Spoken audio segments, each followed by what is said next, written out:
Esta é a história do dia da Rádio Observador. Um ano depois do massacre, como está Israel?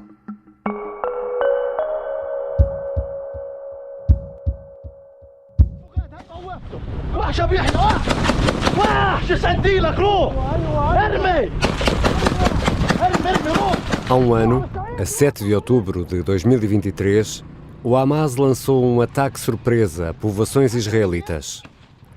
Atuou durante horas, praticamente sem oposição do exército israelita. Os operacionais do grupo terrorista mataram, feriram, violaram, pilharam, o que levou a uma brutal resposta de Tel Aviv. Há um ano, mais de 1.300 pessoas foram assassinadas, 251 feitas reféns. Destes, 64 estão ainda em cativeiro e outros 33 terão morrido nas mãos do Hamas.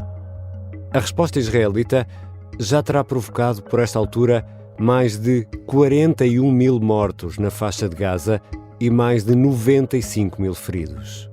Estes dados são referidos por várias fontes e dão-nos uma ideia do que foram estes 12 meses de morte e destruição, sem que as partes deem grandes sinais de querer atenuar as hostilidades. Um ano depois do massacre, José Manuel Fernandes, publisher do Observador, esteve em Israel e é com ele que vou conversar.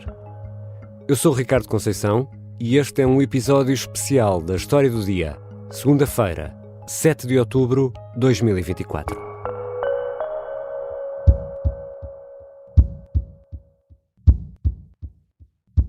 Bem-vindo, Zé.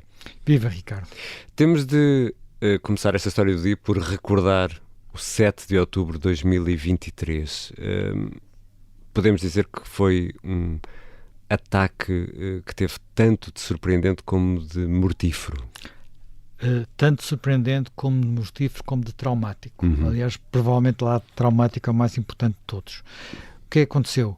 Aconteceu que o Hamas, mas não só o Hamas, também a Jihad Islâmica e depois muitos populares, digamos assim, que nós temos populares, os civis de Gaza, entraram, portanto, abriram várias passagens na cerca de Gaza e atacaram um conjunto de kibbutz. Os kibbutz são pequenas povoações, inicialmente muito ligadas à produção agrícola, correspondem muito ao nascimento do Estado de Israel e até a uma utopia quase comunista de comunidade do Estado de Israel, no seu início, e naquele dia em particular atacaram um festival de música que estava a decorrer naquela zona.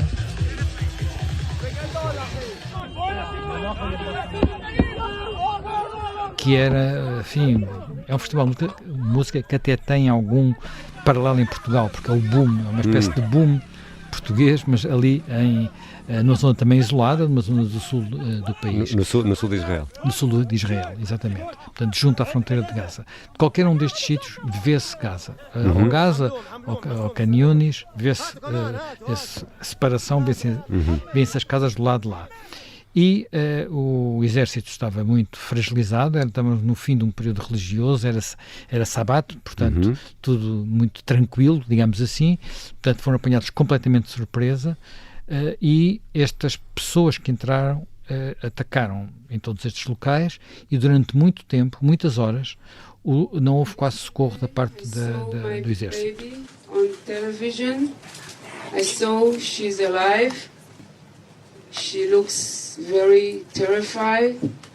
She looks like she's in big pain. Porquê é que isto foi traumático? Foi traumático, primeiro, porque havia a percepção de quase invencibilidade do exército israelita e, de repente, aquilo foi um fracasso. E, por outro lado, porque há a percepção de que os judeus, os israelitas, enfim, a maioria da população é judia, podem de novo ser mortos sem nenhuma outra razão senão o massacre. Foi o que aconteceu naquelas horas. Portanto, não eram militares que estavam a combater, não eram militares que são, por assim dizer, um alvo legítimo, eram pessoas que estavam nas suas casas ou jovens que estavam numa festa. Where are you from? Atlanta. Spain. Atlanta? Spain. Portugal. Portugal! Fala português, mas agora não posso. Zé, regressaste de Israel há poucos dias, estiveste precisamente num kibbutz onde conheceste uma senhora, Nir Oz. Quem é esta mulher? I'm honored to have you, really. Thank you for coming. Thank you for taking the time to come here. Esta mulher era uma senhora que nasceu naquele kibbutz. Os pais tinham sido um dos fundadores daquele kibbutz. Os kibbutzes são sonhos de comunidade em que todos colaboram. Todos colaboram. É uma coisa muito comunista, quase. É uma espécie de aldeia onde as janelas ficam abertas, as portas estão abertas, os terrenos são comuns, são partilhados, mas hoje em dia as pessoas têm muitas outras atividades, como é o caso dela. Ela não trabalha na agricultura, portanto é uma israelita um pouco original, porque converteu-se ao budismo. É portanto, budista. Ela viveu nos Estados Unidos, viveu no Brasil, viveu na Índia e hoje é budista.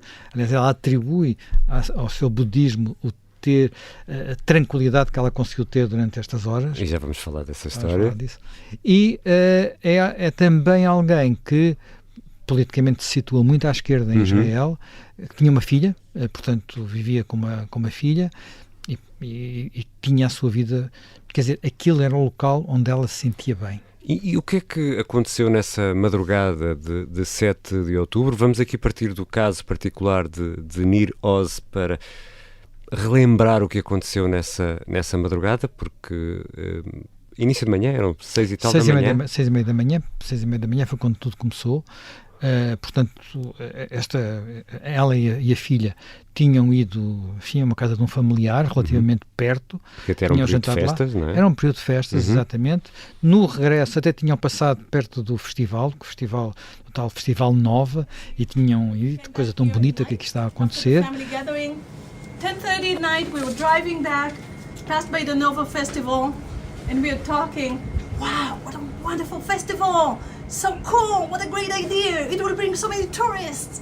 Wow! Wonderful! Tinha chegado a casa, a filha tinha ido falar com... Enfim, era noite de sexta passada, Ainda foi não é? sair com os amigos. Ainda foi sair com os amigos, terá regressado à casa às 3 da manhã. 6:30 in the morning, we heard missiles a lot. We have 10 seconds to run into shelter. We have safe rooms in our houses. E às 6h30 tocaram as sirenes, digamos.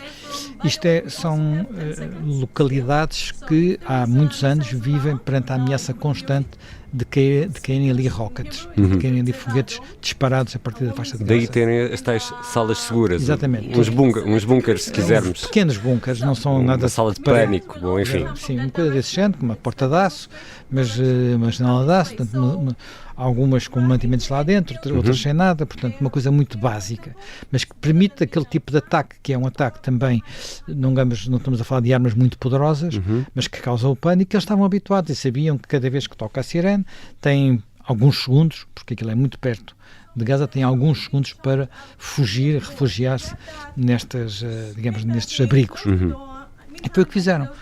E quando lá estavam, começaram a ouvir tiros. And then she says, "Mama, you're shooting."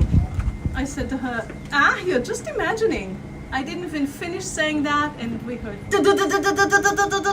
automatic weapon. No primeiro momento, é o exército, mas depois perceberam que não era o exército e começaram a ouvir falar árabe, portanto, e começaram a ouvir explosões que não eram já normais, não eram apenas tiros, e perceberam que estavam a ser, rapidamente perceberam que estavam a ser atacadas, até porque, enfim, hoje os telemóveis permitem trocar mensagens, e elas começaram a trocar mensagens, quer dentro do kibbutz, com outros vizinhos, quer com familiares, com amigos, noutros kibbutzes daquela zona de fronteira. Isto estava a acontecer em todo lado. Estava a acontecer em todo lado e vieram as instruções, não saiam daí, tranquem-se dentro dessa sala, o que não é fácil, porque essas salas não estão preparadas para serem trancadas. Because the doors of the safe rooms are planned for missiles, not for human evasion. A porta de aço não dá para trancar? Não tem fechadura, não tinham fechaduras preparadas para isso, então elas tiveram que improvisar. My brother, who lives 5 kilometers away from here, he sent me back a picture of how he locked his door with 2 broomsticks using suitcase belt. E procuraram estar completamente silenciosas, entre elas mesmo trocavam mensagens, tanto mãe e filha, para que não havia ruído nenhum, sobretudo quando perceberam que os atacantes estavam dentro da própria casa. But after about 20 minutes, they reached our safe room door, kicking and breaking and beating and shouting and banging like this. And during that time, we thought that's it, these are our last minutes. So we just held hands and we said loving words to each other. Under the table, tried to be as low as possible. My daughter was saying how much she loves me. And I told her how much I appreciate the 22 years that we had together, and that I've done everything I could to make her life good, and just say goodbye. Isto aconteceu com muitas pessoas, algumas pessoas conseguiram sobreviver assim, outras não conseguiram, quer porque eles conseguiram entrar dentro destas divisões, quer porque conseguiram fazer sair as pessoas usando fumo, enfim, o fumo que deitando... Incendiando as casas. Incendiando as casas, tiravam granadas para dentro das casas, e o tempo ia passando, e porquê é que não chega? E depois começou uma ansiedade. Porquê é que não chega ajuda? Porquê é que não chegam as Forças Armadas? Porquê é que não veio o IDF? Estamos aqui 1 hora, 2 horas, 3 horas, 4 horas, isto durou muito tempo. Portanto, demorou horas mesmo. Demorou horas mesmo, portanto, o exército estava longe e no caminho para aquele kibbutz houve vários combates, não é? As primeiras colunas, que eram colunas ligeiras, defrontaram-se com armas pesadas, aquelas metralhadoras levadas em cima de carrinhas que o Hamas tinha transportado.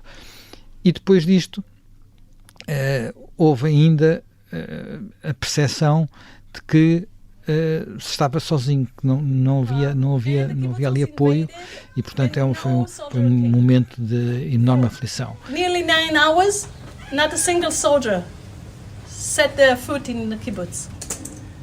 I'm jokingly saying that we were in another country without leaving home. Quando finalmente saem, começam a perceber que à volta ou as pessoas tinham desaparecido ou estavam mortas. Não todas, mas 1/3 das pessoas do kibbutz. 1 em cada 3, praticamente. E elas próprias estiveram horas então mergulhadas nessa tensão de não saber se a porta ia resistir. Exatamente. E percebendo outra coisa, que a seguir aos combatentes, digamos assim, aos terroristas do Hamas, aos que vinham com armas, vieram pessoas fazer pilhagens. But the civilians armed civilians, yes? Some armed, some with a knife. Some just came to kidnap a person. Some just came to steal all our money, our televisions, our bicycles, our cars. E as casas foram roubadas com coisas que até ao princípio não se imaginava bem porquê que tinham sido roubadas, e houve muitas coisas que foram destruídas por destruir, os automóveis, por exemplo, para ninguém poder fugir. Foram todos incendiados. Aqui, apesar de tudo, havia estas salas e, portanto, 2/3 ainda conseguiu sobreviver. Quando vamos era um bocadinho mais a norte, mas a muito pouca distância à zona do festival, percebe-se que aí era um campo aberto. Era um campo aberto e foi mesmo uma razia. Uma matança. Uma matança muito grande. É muito impressionante esse local, porque é um local onde se percebe duas coisas. Primeiro, a saudade das famílias, que ali elas próprias fizeram um memorial com imagens dos seus... E são imagens de gente muito nova.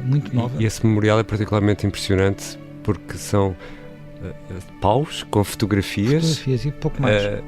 Às vezes um objeto mais pessoal. E vemos as fotografias meio a ondular com o vento, e são demasiadas fotografias, não é? Exatamente.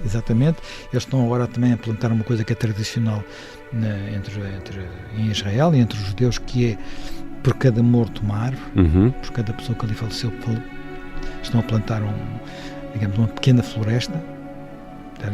Só este nome é forte, e ao mesmo tempo há uma inscrição feita num dos locais onde aconteceu a zona do bar, onde houve uma espécie de combates, digamos assim. Há uma inscrição a contar o que ali se passou, portanto, a contar o que é que se passou naquela zona exatamente, e depois a dizer que aquela gente sentiu-se defraudada pelo Estado, que foi construído para defender os judeus dos pogroms e do Holocausto. E aquilo faz lembrar os pogroms, que eram exatamente isto. Enfim, não teve as características do Holocausto, mas naturalmente as pessoas reviveram esse pesadelo.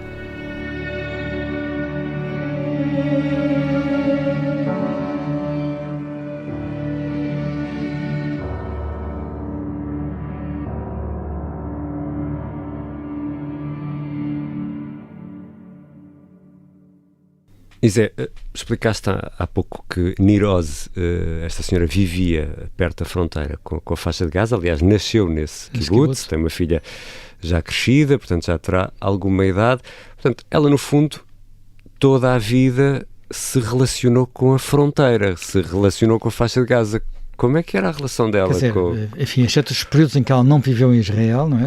Com os palestinianos, exatamente. Ela tinha uma relação, portanto, ela fazia parte, ela costumava dizer que a família era não apenas de esquerda, mas mesmo de extrema esquerda, um tema que aqui em Portugal nós nem sequer usamos. Mas ela assumia. My mother used to say that I'm more left than the Palestinians themselves. Are they still on the left? Enfim, como já disse, budista, que é uma coisa também rara, e tinha uma percepção de que do lado lá daquela vedação, em Gaza, havia o Hamas, que eram os maus da fita, e havia uma população com pessoas como ela. Portanto, mães que queriam que os seus filhos estudassem e queriam que os seus filhos tivessem uma vida boa. E aí é que foi a sua grande desilusão, a sua enorme desilusão, a sua psicologicamente, onde ela, penso, também quebrou, é nesse momento, quando tem a consciência de que quem chega não são apenas os militares ou os terroristas do Hamas, a seguir vem a população, ou ela ouve voz de adolescentes e sabe pelas imagens, porque as imagens foram retransmitidas pelos próprios terroristas. E eram muitas pessoas? Sim. Eram bastantes pessoas, foram milhares de pessoas que entraram naquele kibbutz exatamente, não sei quantas terão sido, mas terão sido mais de 100 de certeza. E depois também mulheres. Portanto, também vieram mulheres, algumas delas para o saco e outras poderão ter participado noutros atos. E ela era alguém que antes fazia parte de uma organização de voluntários que ia aos pontos de fronteira de Gaza. Há vários pontos ao longo da fronteira, passagem, ia lá buscar pessoas doentes, cancros, necessidade de hemodiálise, pessoas que precisavam de tratamento diferenciado, crianças, nomeadamente, com sacrifício das suas horas de trabalho para os levar a hospitais israelitas mais diferenciados, mais sofisticados. E depois voltava a levá-los a Gaza. Portanto, tinha uma relação de que havia ali um problema no meio, que era o Hamas, mas era uma coisa temporária. Portanto, e ela olhava para os palestinianos e para os civis já praticamente como também vítimas eles próprios do Hamas. Exatamente. E agora ela diz, não, eles não conheceram linhas vermelhas, porque aquilo que aconteceu não foi apenas matarem a sangue frio. Para matarem a sangue frio foi esquartejarem, foi violarem pessoas de todas as idades, foi, em alguns casos, desmembrarem os corpos. Portanto, são coisas horríveis. Houve uma opção, Israel fez uma opção, o governo, as autoridades, de não mostrar os vídeos. Eu vi uma parte dos vídeos, mas segundo sei, nem sequer vi os mais horríveis, e a maior parte deles não circularam nos órgãos de informação, porque são de facto muito, muito, muito impressionantes. E essa opção, enfim, ela viu naturalmente, viveu, conhece pessoas das suas relações ali, pessoas idosas que, quando foi feita a autópsia, porque eles tiveram cuidado de fazer autópsias a todas as pessoas, percebeu-se que havia pessoas que eram sexagenárias e tinham sido violadas, por exemplo. Situações deste género naquele kibbutz, a pouco de distância do quarto seguro onde ela estava. Dela. Os vizinhos, as pessoas com que ela vivia todos os dias. Isto foi algo que fez com que ela tivesse a percepção de que eles, como ela dizia, não conhecem linhas vermelhas e, no fundo, o Hamas é tão governo deles como o nosso governo é nosso governo. Quer dizer, eu posso até nem concordar com o nosso governo, mas é o nosso governo. Ele tem essa legitimidade. E o Hamas, pelos vistos, também os representa. Why us? Why us? They know that we used to help them. They know that we are from the left side of them. They know that we used to go to every demonstration we could. So it's extremely disappointing. Já voltamos à conversa com o José Manuel Fernandes. Como estará agora Israel e Gaza, um ano depois deste massacre?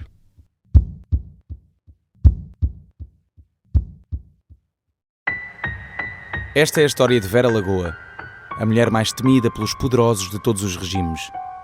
Afrontou Salazar, desafiou os militares de Abril e ridicularizou os que se achavam donos do país. Ela conseguia, numa crónica de costumes, fazer críticas ao regime veladas. Episódio 1. A bisbilhoteira que faz tremer o país. A Grande Provocadora é uma série para ouvir em 5 episódios que faz parte dos Podcast Plus do Observador. É narrada por mim, José Mata, com banda sonora original de Molinex. Os assinantes do Observador têm acesso antecipado a todos os episódios desta série. Os Podcast Plus do Observador têm o apoio da Kia. Estamos de regresso à conversa com o publisher do Observador, José Manuel Fernandes, que recentemente esteve em Israel. Zé, a reação do governo de Netanyahu foi responder em força. Visto daqui, temos quase que uma tentativa de aniquilação do Hamas com consequências verdadeiramente terríveis, eu diria até, atrevo-me a dizer, criminosas para a população civil palestiniana. Isto é visto daqui. Como é que é vista a resposta dada pelo Estado de Israel pelos israelitas? A intervenção em Gaza teve o apoio, não direi de 100% da população, mas um apoio massivo. A resposta. À resposta. E mesmo hoje, os objetivos que foram colocados pelo governo israelita, e que no início eram basicamente 2, libertar os reféns, destruir o Hamas, de uma forma genérica continuam a ser objetivos consensuais. Agora um terceiro objetivo tem a ver com o norte do país e o Hezbollah, mas que é outra questão. Aquilo que começou a dividir um bocadinho a opinião pública foi a prioridade. Portanto, até que ponto é que se devia ou não dar toda a prioridade à libertação dos reféns, mesmo com algum sacrifício do objetivo de destruir a estrutura militar, se quisermos. Objetivo militar, se quisermos. E aí há muitas manifestações em Israel, praticamente todos os dias há manifestações em Israel, portanto uma parte delas de familiares, outra parte de ativistas, que aliás já estavam a manifestar-se contra Netanyahu antes.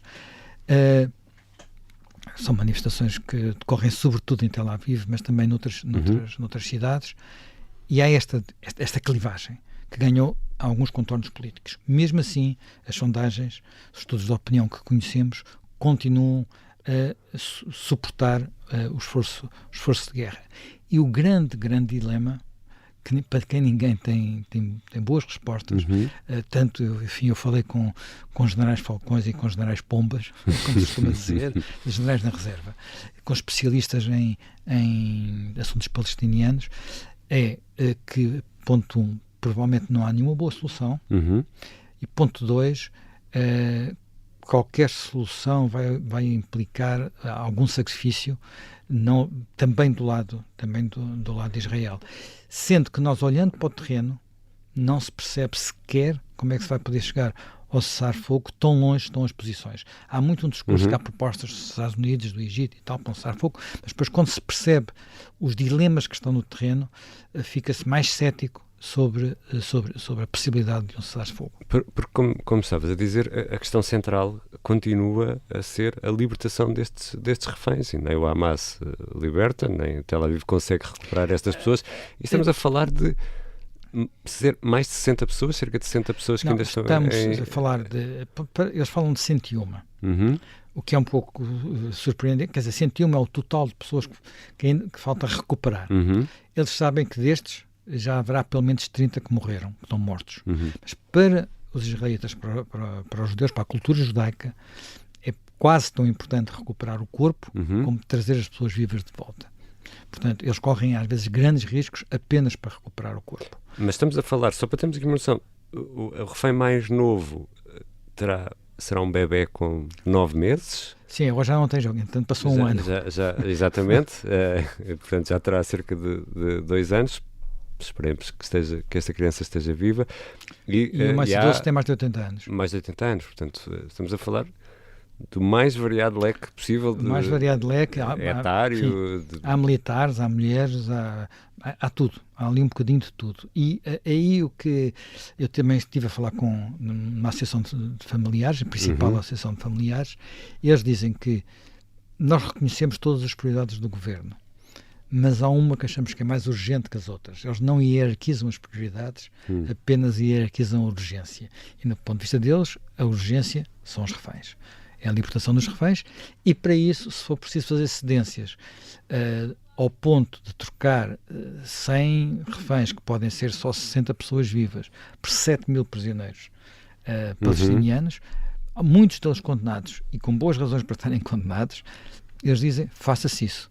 O que é muito complicado para Israel. Mas, de resto, há um histórico, não é? Há um histórico. História de um soldado trocado por milhares de palestinianos. Por mil e qualquer coisa. Exatamente. 1070, e já falámos disso aqui também na História do Dia. Desculpa. Até porque um dos libertados é o atual líder do Hamas. É o Sinwar. Exatamente. Estava nesse lote. Estava nesse lote, enfim, depois dos israelitas, de alguma forma, lhe terem salvo a vida quando ele estava prisioneiro, porque ele teve um tumor no cérebro e foi operado na prisão, enfim, e salvou-se. Portanto, isto são dilemas que são complexos, que quando se procura discutir, as pessoas dizem, esta hipótese, esta é melhor, esta é pior, mas é muito difícil ver qual é a saída, até porque agora, neste momento, também temos outra frente claramente aberta a norte com o Hezbollah. E, do ponto de vista político, e também deixa-me pôr aqui o lado moral no meio disto tudo, o primeiro ministro israelita é hoje um homem isolado, ele está agarrado ao poder porque também precisa de se manter no poder para não enfrentar outros problemas. São duas coisas diferentes. Que está agarrado ao poder está.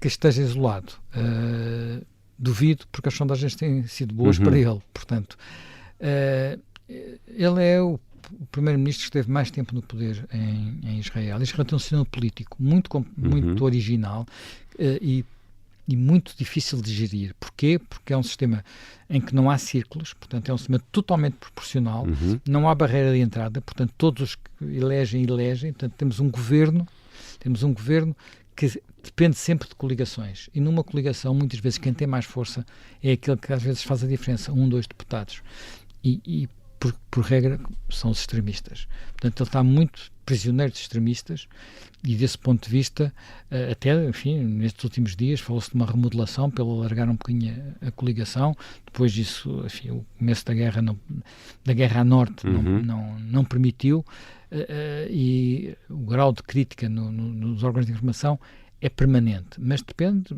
tem muitos apoiantes e continua, como eu disse, na opinião pública ele não está isolado. E do outro lado do muro, do lado do Hamas, também não há grandes sinais de cedências, não é? Do lado do Hamas não há grandes sinais de cedência. É preciso perceber o seguinte: o Hamas não é a OLP.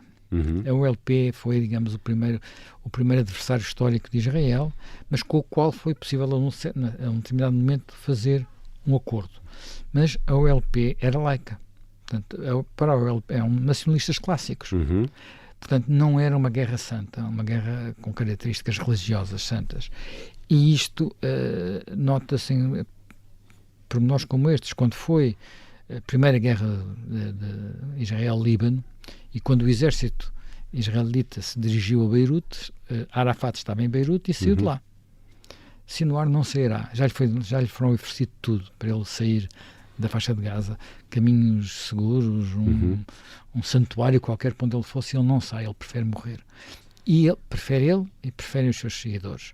E isto é porquê? Porque para, digamos, a visão religiosa, isto é uma decisão de Deus. Eles são sunitas. Neste caso são sunitas, o Hezbollah é xiita. Mas quer um para outro, quer outro, entendem que a decisão de reocupar a Palestina é uma decisão de Deus, não é deles. Portanto, desse ponto de vista, não lhes resta outra coisa senão, no limite, sacrificarem-se. Tanto que na Cisjordânia, não é?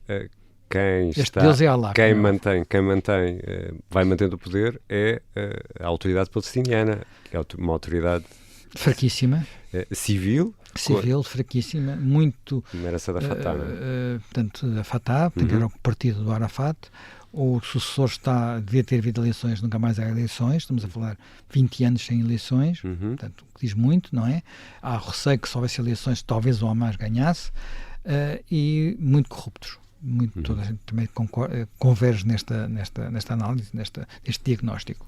E aqui chegados, José Manuel Fernandes, um ano depois, em que parte desta história é que estamos? Fica um bocadinho a sensação que estamos no dia seguinte ao da matança, em que as posições continuam extremadas, quiçá até piores agora com a guerra para norte. Não é?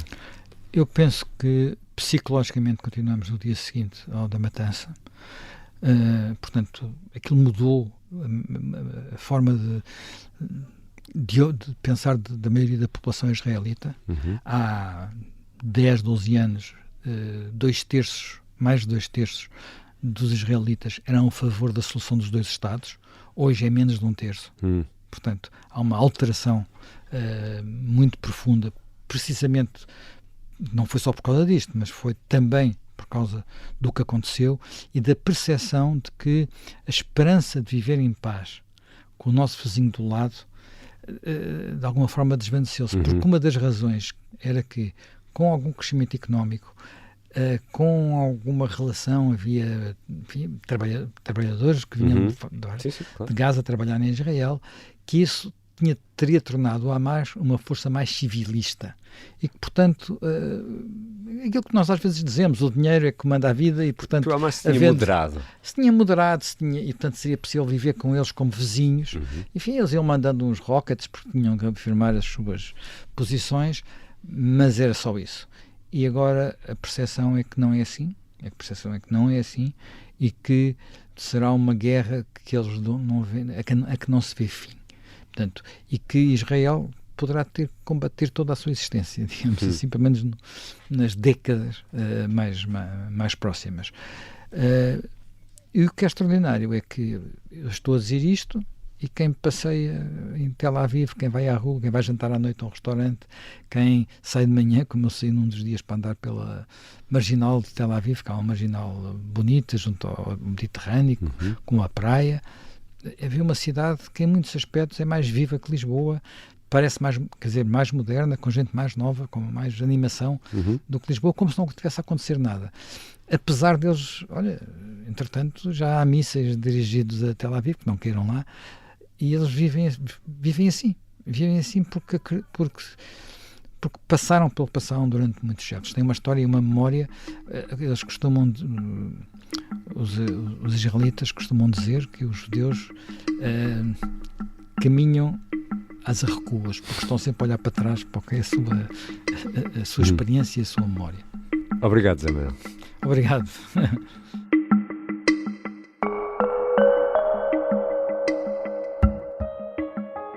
José Manuel Fernandes é publisher do Observador e há muito que acompanha a atualidade nacional e internacional. Esteve muito recentemente em Israel. Já esteve também em vários cenários de conflito ao longo de muitos anos de jornalismo. É o autor e anfitrião do podcast Contracorrente, que todos os dias vai para o ar das 10 ao meio-dia na Rádio Observador. Esta foi a história do dia. Ouvimos neste episódio música original de Mariana Sousa Aguiar e sons retirados das redes sociais, além dos depoimentos de Nir Oz gravados por José Manuel Fernandes em Israel. A sonoplastia é do Pedro Oliveira, a música do genérico do João Ribeiro. Eu sou o Ricardo Conceição. Até amanhã.